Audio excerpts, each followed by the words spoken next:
દેશનું જાણીતું અને ગુજરાતનું સૌથી મોટું જે ગ્રુપ કહેવાય છે એ અદાણી ગ્રુપ સહારા ગ્રુપની મોટા ભાગની જે મિલકતો છે દેશભરની અંદર એ ખરીદી રહ્યું છે।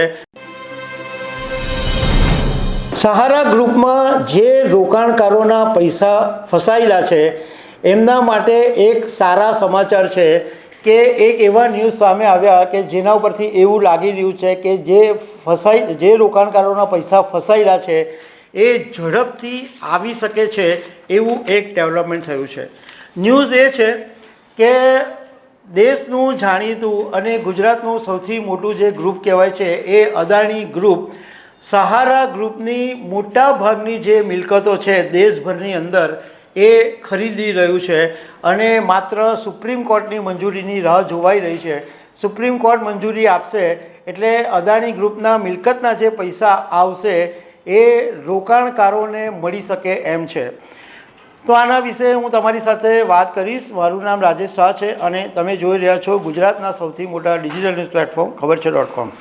આ તકના એક અહેવાલની અંદર કાયદાના બે જાણકારોના કોર્ટથી એવું કહેવામાં આવ્યું છે કે 6 સપ્ટેમ્બરે સહારા ગ્રુપે સુપ્રીમ કોર્ટની અંદર એક ટર્મ શીટ રજૂ કરી હતી અને આ ટર્મ શીટમાં એવું જણાવવામાં આવ્યું હતું કે અદાણી ગ્રુપ દ્વારા જે સહારાની જે સંપત્તિઓ છે એ ખરીદવાની છે। એમાં ખાસ કરીને એમબી વેલી, મુંબઈની સહારા સ્ટાર હોટલ અને દેશભરની સંપત્તિઓ છે એ ખરીદવાનું છે અને આ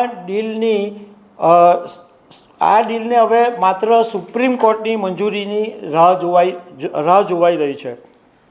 આની અંદર એવું જાણવા મળ્યું છે કે આ આખી જે ફાઇનાન્શિયલ ડીલ છે એ ગુપ્ત રાખવામાં આવી છે અને એક સીલબંધ કવરની અંદર આ ડીલની જે રકમ છે એ સુપ્રીમ કોર્ટની અંદર રજૂ કરવામાં આવશે અને અદાણી ગ્રુપ જે નક્કી કરેલી રકમ છે એ સેબી દ્વારા જે સહારા રિફંડ એકાઉન્ટ બનાવેલું છે એમાં અથવા તો સુપ્રીમ કોર્ટ જે એકાઉન્ટ કહેશે એની અંદર આ અદાણી ગ્રુપની જે રકમ આવશે એમાં જમા થશે અને એને કારણે એટલે હવે સેબીના જે સહારા રિફંડ એકાઉન્ટની અંદર આ પૈસા જમા થાય તો રોકાણકારોને પૈસા ઝડપથી મળી શકે એવી એક શક્યતા ઊભી થઈ છે।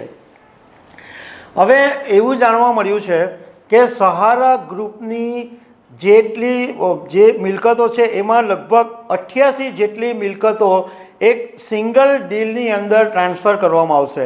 એક જ ડીલ ગણાશે પણ લગભગ 88 જે મિલકતો છે એ અદાણી ગ્રુપ છે એ સહારા પાસેથી ખરીદી લેવાનું છે। હવે 14 ઓક્ટોબરે સુપ્રીમ કોર્ટની અંદર સુનાવણી છે ત્યારે ખબર પડશે કે આ અદાણી ગ્રુપને મંજૂરી મળી ગઈ છે કે નહીં। હવે સહારા ગ્રુપની ઘણી બધી મિલકતો છે એમાં સૌથી જે બહુ જાણીતી મિલકત છે એ પૂનાની અંદર આવેલી એમબી વેલી છે જે 8,810 એકરની અંદર ફેલાયેલી છે। બીજી મુંબઈના એરપોર્ટ નજીક સહારા હોટલ આવેલી છે। આ ઉપરાંત મહારાષ્ટ્ર, ઉત્તર પ્રદેશ, હરિયાણા, ગુજરાત, પશ્ચિમ બંગાળ, ઝારખંડ, મધ્યપ્રદેશ, કર્ણાટક, ઉત્તરાખંડ આ બધા રાજ્યોની અંદર પણ સહારાની મિલકતો આવેલી છે અને આને કારણે જે રોકાણકારોને ફાયદો એ થવાનો છે કે સહારાનો જે લાંબા સમયથી ચાલી રહેલો જે વિવાદ છે એ હકીકત ઉપર હવે ધ્યાન કેન્દ્રિત થશે કારણ કે આની અંદર સહારા ગ્રુપે લાખો નાના રોકાણકારો પાસેથી પૈસા એકઠા કર્યા હતા જે હજુ સુધી રોકાણકારોને પાછા મળ્યા નથી।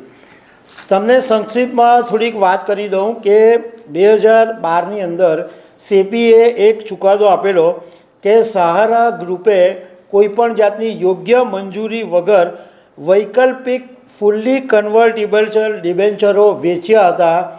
એ રોકાણકારોને વ્યાજ સહિત રિફંડ પાછું આપવાનો સેબીએ આદેશ કરેલો હતો અને એ પછી 2014ની અંદર સહારાના જે ચેરમેન હતા સુબ્રતો રોય એમની ધરપકડ બી કરવામાં આવેલી હતી અને આ કેસ સુપ્રીમ કોર્ટમાં બી ગયો હતો અને સુપ્રીમ કોર્ટે પણ આ આદેશને માન્ય રાખ્યો હતો.